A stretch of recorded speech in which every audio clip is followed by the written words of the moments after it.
ಸಿಗುವ ಒಂದೇ ಒಂದು ವಸ್ತುವಿನಲ್ಲಿ ಜೇನಿನಷ್ಟೇ ಸಿಹಿಯಾಗಿರುತ್ತದೆ ಆ ಒಂದು ವಸ್ತು.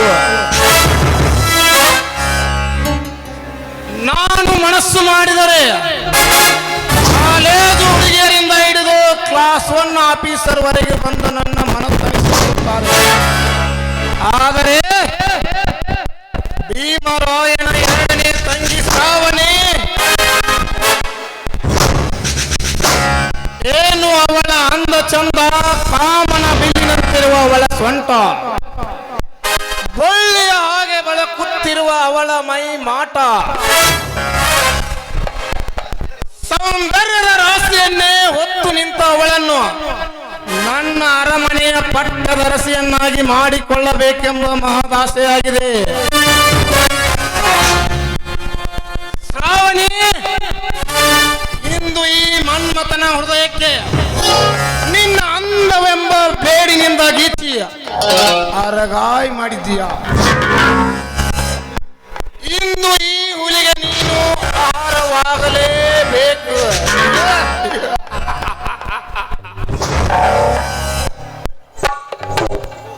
ಓಹೋ, ಹೂವೇ ತುಂಬಿಯನ್ನು ಹುಡುಕಿಕೊಂಡು ಬಂದಂತಾಯ್ತು.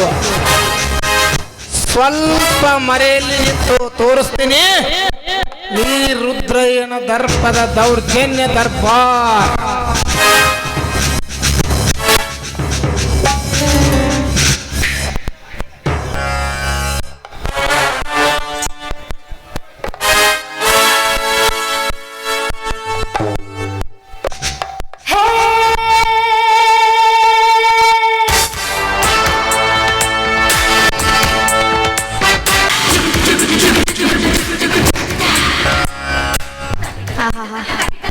ಎಷ್ಟೊಂದು ಸುಂದರವಾಗಿದೆ ಹಳ್ಳಿ ವಾತಾವರಣ. ನಾನು ಈ ಹಳ್ಳಿ ಬಂದು ತುಂಬ ದಿನ, ಆದರೆ ಈಗ ಇಲ್ಲಿನ ಪರಿಸ್ಥಿತಿ ನೋಡ್ತಾ ಇದ್ರೆ ತುಂಬ ಬದಲಾಗಿದೆ. ಈ ಹಕ್ಕಿ ಪಕ್ಷಿಗಳ ಚಿಲಿಪಿಲಿ ನಾದ, ಹಾಗೂ ಆ ಮುಗಿಲೆತ್ತರಕ್ಕೆ ಹಾರ್ತಿರುವ ಹಕ್ಕಿ, ಹರಿಯುವ ಜುಳು ಜುಳು ನೀರು, ಇದನ್ನೆಲ್ಲ ನೋಡ್ತಾ ಇದ್ರೆ ಮನಸ್ಸಿಗೆ ಒಂಥರ ಉಲ್ಲಾಸ, ಸಂತೋಷ ಅನಿಸ್ತಾ ಇದೆ. ಹುಲ್ಲಿನ ಹಾಸಿ ಭೂಮಿ ತಾಯಿ ಆ ಗಗನಕ್ಕೆ ಚುಂಬನೆ ಕೊಡ್ತಾ ಇದ್ದಾಳೇನೋ ಅನ್ನಿಸ್ತಾ ಇದೆ. ಈ ಹಳ್ಳಿಯಲ್ಲಿದ್ದ ಜನ ಅದೆಷ್ಟ ಪುಣ್ಯವಂತರು ಅಂತೀನಿ. ಟೈಮ್ ಇಷ್ಟೊತ್ತಾಯ್ತು, ನನ್ನ ಮಾವ ಕ್ರಾಂತಿನೂ ಕಾಣ್ತಾ ಇಲ್ಲ, ನನ್ನ ಅಣ್ಣನೂ ಬಂದಿಲ್ವಲ್ಲ ಕರೆಯೋಕೆ, ಯಾಕಾಗಿರ್ಬೋದು? ಇಂದು ಈ ಸೌಂದರ್ಯದ ಪರಿಕರಗಳ ಮೈಮನವನ್ನು ತುಂಬಿ ಆನಂದಿಸುತ್ತಿದ್ದೀಯಾ? ಇಂದು ನಿನ್ನ ಈ ದೇಹದ ಅಂಗಗಳನ್ನು ಯಾವಾಗ, ಎಲ್ಲಿ, ಹೇಗೆ, ಯಾವ ರೀತಿ ಅನುಭವಿಸಲಿ ಎಂದು ಸಂಚು ಹಾಕಿ ಕಾಯುತ್ತಿದ್ದೇನೆ ಶ್ರಾವಣಿ ದೇವಿಯರೇ.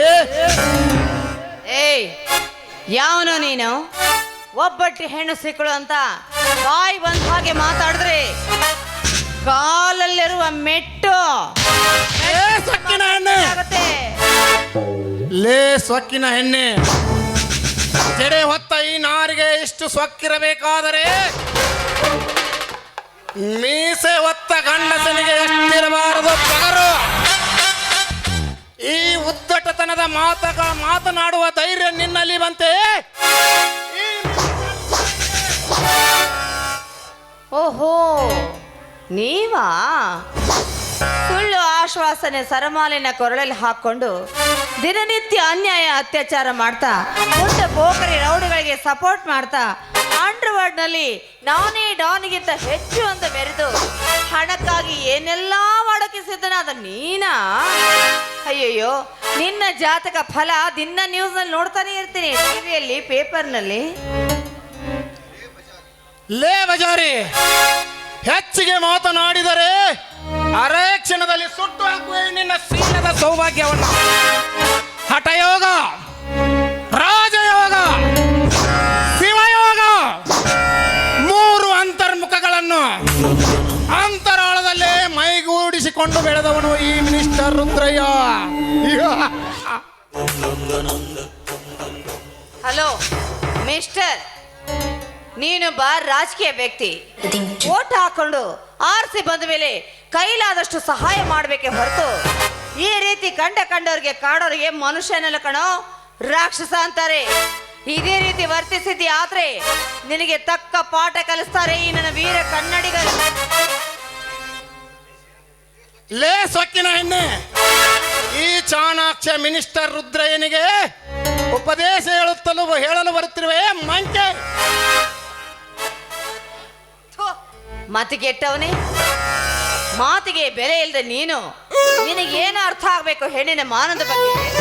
ನೋಡು, ನೀನು ಈ ಹಳ್ಳಿಯಲ್ಲಿ ಹುಟ್ಟಿದವನು, ಆದ್ರೆ ನಾನು ಸಿಟಿಯಲ್ಲಿ ಬೆಳೆದವಳು. ಇಲ್ಲಿ ಹಳ್ಳಿಯಲ್ಲಿ ಯಾವುದೋ ಹುಡುಗಿ ಕೈನ ಸರಕನ ಜಗ್ಗಿರ್ಬಹುದು ನೀನು. ಏಯ್, ನಾನಾಗಲ್ಲ. ಸಿಟಿಯಲ್ಲಿ ಬೆಳೆದ ಹುಡುಗಿ ಹುಟ್ಟಿದ್ರೆ ತಕ್ಕ ಪಾಠ ಕಲಿಸಬೇಕಾಗುತ್ತೆ. ಲೇ ಕಲಿತ ಹೆಣ್ಣೆ, ಕಲಿತ ಹೆಣ್ಣುಗಳ ಕಥೆಯನ್ನು ವಿವರಿಸಿ ಹೇಳುವೆ ಕೇಳು. ತುಂಡು ಬಟ್ಟೆಯನ್ನು ಹಾಕಿಕೊಂಡು ಲಾರ್ಜು ಪಾರ್ಕಿಗೆ ಹೋಗಿ ಬಟ್ಟೆ ಬದಲಾಯಿಸಿಕೊಂಡು ಬರುವ ಹೆಣ್ಣುಗಳೆಷ್ಟಿಲ್ಲ ಈ ನಿನ್ನ ನೀಚ ಯುಗದಲ್ಲಿ. ಕಾಲೇಜು ಕಲಿಯುತ್ತೇನೆಂದು ಹೋಗಿ ಶ್ರೀಮಂತರ ಸಹವಾಸ ಮಾಡಿ ಡ್ರಗ್ಸು, ಗಾಂಜಾ, ಅಫೀಮು ದುಶ್ಚಟಗಳಿಗೆ ಬಲಿಯಾಗಿ ಶೀಲದ ಬುತ್ತಿಯನ್ನೇ ಹರಿದು ಹಂಚಿ ಬರುವ ಹೆಣ್ಣುಗಳೆಷ್ಟಿಲ್ಲ ಈ ನಿನ್ನ ದುಷ್ಟ ದುನಿಯಾದಲ್ಲಿ. ಹುದ್ದೆಯನ್ನು ಗಿಟ್ಟಿಸಿಕೊಳ್ಳಲು ಹಿರಿಯ ಅಧಿಕಾರಿಗೆ ಕಾಮದ ರಸದೂಟ ಬಿಡಿಸಿ ಹುದ್ದೆ ಗಿಟ್ಟಿಸಿಕೊಳ್ಳುವ ಹೆಣ್ಣುಗಳೆಷ್ಟಿಲ್ಲ ಈ ನಿನ್ನ ನೀಚ ಯುಗದಲ್ಲಿ. ರಾಜಕೀಯದಲ್ಲಿ ಮಿಟಕಲಾಡಿ ಮಿಂಚಿ ನನ್ನಂತ ಪುಡಾರಿಗಳೊಂದಿಗೆ ಎಂಜಾಯ್ ಮಾಡಿ ಕಣ್ಮರೆಯಾಗುತ್ತಿರುವ ಹೆಣ್ಣುಗಳೆಷ್ಟಿಲ್ಲ ಈ ಯುಗದಲ್ಲಿ. ಸುಮ್ಮನೆ ನನ್ನ ಮಾತಿಗೆ ಒಪ್ಪಿಕೋ, ಇಲ್ಲವಾದರೆ ಸರಿಯಾಚೆ ನೀಚ. ಇಲ್ಲವಾದ್ರೆ ಏನೋ ಮಾಡಬಲ್ಲೆ. ನೋಡು, ಕೈಯಲ್ಲಿರೋ 5 ಬೆರಳುಗಳೇ ಸಮನಾಗಿಲ್ಲ. ಹೀಗಿರ್ಬೇಕಾದ್ರೆ ಎಲ್ಲ ಹೆಣ್ಣುಗಳು ಒಂದೇ ತರ ಇರ್ತಾರೆ ಅಂದ್ಕೊಂಡ್ರೆ ಅದು ನಿನ್ನ ಮೂರ್ಖತನ. ಮರ್ಯಾದೆಯಾಗಿ ಹೆಣ್ಣಿನ ಮಾನಕ್ಕೆ ಬೆಲೆ ಕೊಟ್ಟು ದಾರಿ ಬಿಟ್ರೆ ಸರಿ. ಇಲ್ಲವಾದ್ರೆ ಇಲ್ಲಿವರೆಗೂ ಓಟು ಕೊಟ್ಟು ಯಾರ್ಯಾರು ನಿನ್ನ ಆರಿಸಿ ಮೇಲೆ ತಂದಿದ್ದಾರೋ ಅದೇ ಆ ಜನ ಕಾಲಲ್ಲಿರುವ ಬೂಟಿನಿಂದ ಹೊಡೆದ ಬುದ್ಧಿ ಕಲಿಸ್ತಾರೆ. ನೀನು ಹೆಚ್ಚಿಗೆ ನನಗೆ ಉಪದೇಶ ಹೇಳಲು ಬರಬೇಡ. ಏನೇ ಆದರೂ ಆಕಾಶ ಭೂಮಿ, ದೇಶ ವಿದೇಶ ಅಲ್ಲೋಲ್ ಕಲ್ಲೋಡ ಮಾಡುವ ಈ ಮಿನಿಸ್ಟರ್ ರಾಜಕೀಯ ಚತುರಂಗದಲ್ಲಿ ನನಗೆ ಉಪದೇಶ ಹೇಳಲು ಬರಬೇಡ. ಸುಮ್ಮನೆ ಒಪ್ಪಿಕೋ ನನ್ನ ಮಾತಿಗೆ.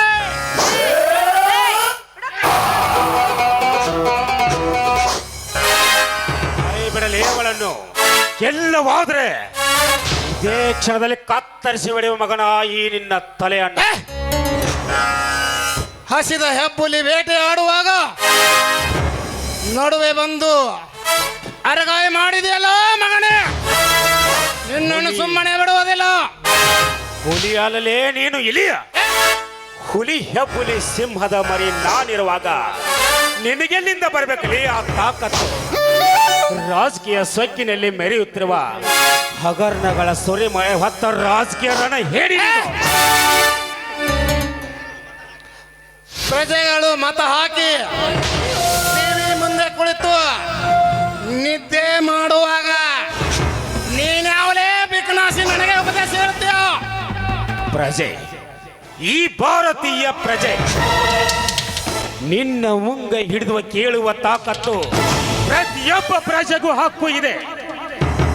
ಡಾಕ್ಟರ್ ಬಾಬಾ ಸಾಹೇಬ್ ಅಂಬೇಡ್ಕರ್ ರಚಿಸಿದ ಸಂವಿಧಾನವನ್ನು ತಿರುಮರು ಮಾಡಿ ನಿಮಗೆ ಹೇಗೆ ಬೇಕೋ ಹಾಗೆ ಆದೇಶ ಹೊರಡಿಸುತ್ತಿರುವರಲ್ಲ, ನಾಚಿಕೆ ಬರಬೇಕಲೇ ನಿಮಗೆ ಭಾರತದಲ್ಲಿ ಹುಟ್ಟಿದ್ದಕ್ಕೆ, ನಿಷ್ಕಲ್ಮಶವಾದ ರಾಜಕೀಯ ಗದ್ದುಗೆ ಏರಿದ್ದಕ್ಕೆ.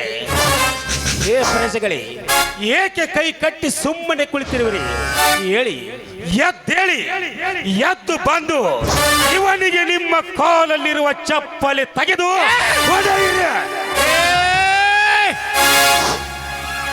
ಲೇ ಬದ್ಮಾಸ್, ದೇಶಾಭಿಮಾನ ಪರೋಪಕಾರ ಎಂದು ಭಾಷಣ ಹೇಳಲು ಬಂದಿರುವೆಯಾ? ನೀನು ಮಹಾತ್ಮ ಗಾಂಧಿನ, ಸುಭಾಷ್ ಚಂದ್ರ ಬೋಸ್ನ, ಇಲ್ಲ ಭಗತ್ ಸಿಂಗ್ನ? ಏ ಬಾಂಡ ಬಡ್ಡಿ ಮಗನೇ, ಲೇ ಓಟು ಹಾಕಿ ಆ ಸೀಟಿಗೆ ಕಳಿಸಿದ ಈ ನಿನ್ನ ಪಾಲಿನ ದೇವರು ಈ ಜನ. ಅಂತಹ ಮಹಾತ್ಮರ ಹೆಸರು ನಿನ್ನ ಹೊಲಸು ಬಾಯಿಂದ ನುಡಿಯಬೇಡಲಿ.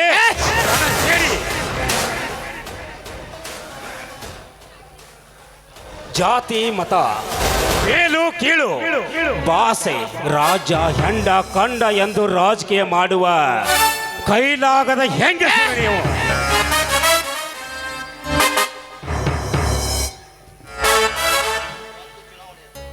ಇದೊಂದು ಚುನಾವಣೆಯನ್ನು ಎದುರಿಸಿ ನಿಮ್ಮ ಮನೆಯವರೇ ನಿಮಗೆ ಓಟು ಹಾಕೋದಿಲ್ಲ. ನಿನ್ನ ಠೇವಣಿ ಕಳೆದುಕೊಂಡು ನಾವು ಈ ತರ ಬಿದ್ದಿರಬೇಕಾಗುತ್ತದೆ. ಈ ಹುಚ್ಚು ಜನರ ಚಪಲತೆಯನ್ನು ತೀರಿಸಲೆಂದೇ 6 ತಿಂಗಳಿಗೊಮ್ಮೆ, ವರ್ಷಕ್ಕೊಮ್ಮೆ ಎಲೆಕ್ಷನ್ ಮಾಡ್ತೀವಿ.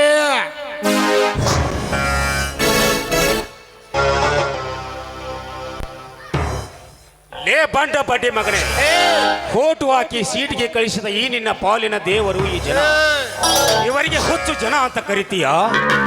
ಈ ಪ್ರಜೆಗಳು ಪುಟ್ಟಿದೆದ್ದರೆ ಒಂದೊಂದು ಸಿಡಿ ಬಾಂಬಿದ್ದಂತೆ ರೌಡಿ ಸಾಮ್ರಾಜ್ಯ ಕಟ್ಟಿಕೊಂಡು ಆಳುತ್ತಿರುವ ನಿಮ್ಮಂತ ಷಂಡರಿಗೆ ಅವರ ದೇಶ ಎಂಬ ಬೆಂಕಿಯಲ್ಲಿ ಸುಟ್ಟ ಭಸ್ಮ ಹೋಗುತ್ತೀಯಾ?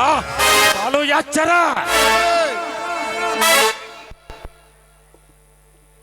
ನಿನ್ನಂತ ಅವ್ಯಾಕಿಯೊಂದಿಗೆ ಮಾತನಾಡಲು ನಾನೇನು ಬೀದಿಯ ಬಿಕಾರಿಯಲ್ಲ. ಒತ್ತು ನೋಡಿ ನಿನ್ನ ಮೇಲೆ ಇಲ್ಲ ಸಲ್ಲದ ಕೇಸ್ ಹಾಕಿಸಿ ಸಾಯುವವರೆಗೆ ಜೈಲಿನಲ್ಲಿ ಕೊಳೆಯುವಂತೆ ಮಾಡದಿದ್ದರೆ ನಾನು ಮಿನಿಸ್ಟರ್ ರುದ್ರಯ್ಯನೇ ಅಲ್ಲ.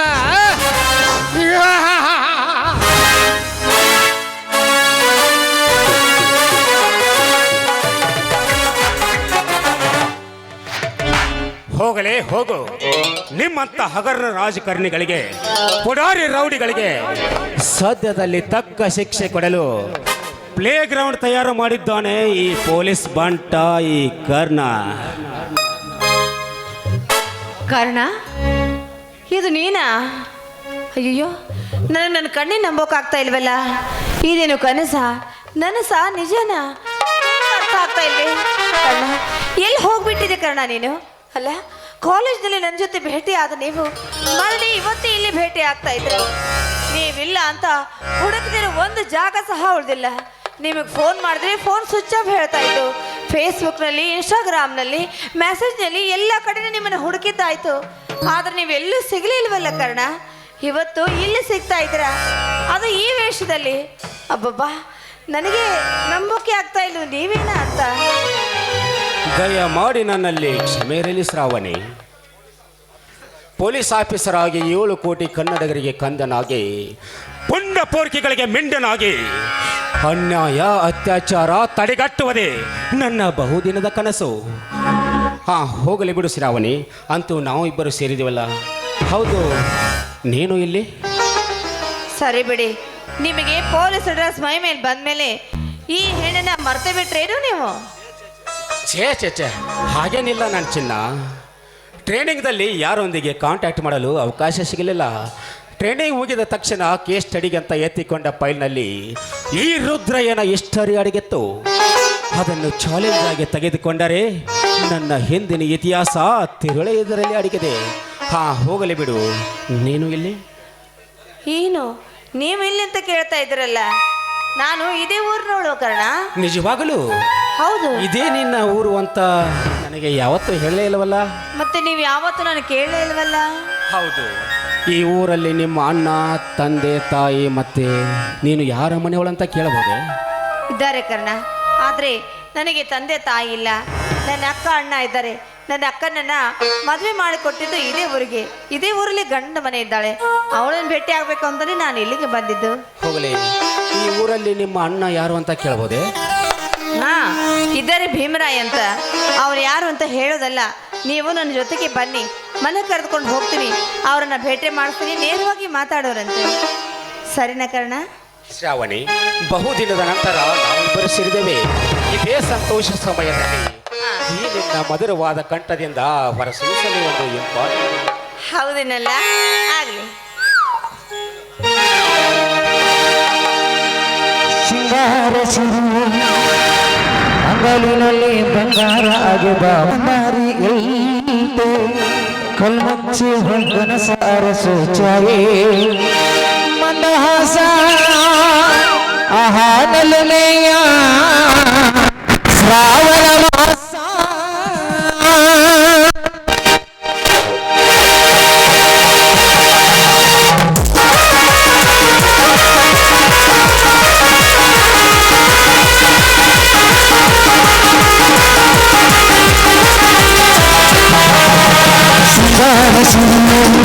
ಅಂಗಲಿನಲ್ಲಿ ಬಂಗಾರ ಆಗಿದ ಮಾಯೇ ಕಾಂಗಾರಿಗೆ ಕೈಮುಚ್ಚಿ ಹೊಂಗನ ಸಾರ ಸೋಚಾಯೇ ಮಂದಹಾಸ ಆಹಾನಲನೆಯ ಶ್ರಾವಣ ಮಾಸ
ನಾಚಿದೆ ನಾಟಿಕೆ ಮುಳ್ಳು ಮನದಾನನು ಹಠ ಮಾಡಿದೆ ಅದು ಬರ್ತೇದಾಟಕ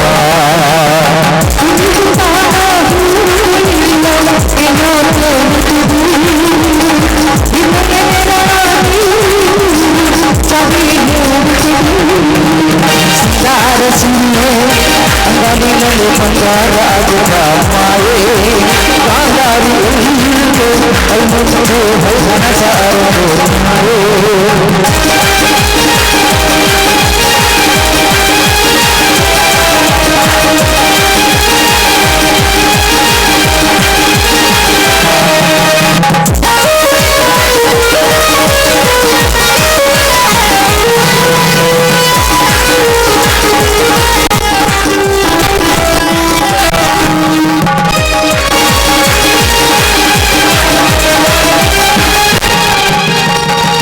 ಶೃಂಗಾರದ ಶೋಭಾನೆಯ ಕಣ್ಣಾರ ನೀನು ಹಾಡಿದೆ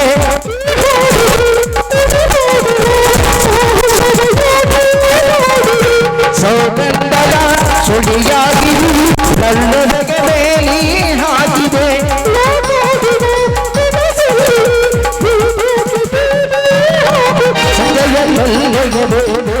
ಒಂದು ನಾಚಿದೆ ನಾಟಿಕೆ ಮುಳ್ಳು ಮನದಾನನು ಹಠ ಮಾಡಿದೆ ಮಾಡು ಬರ್ತೇದಾಟಕ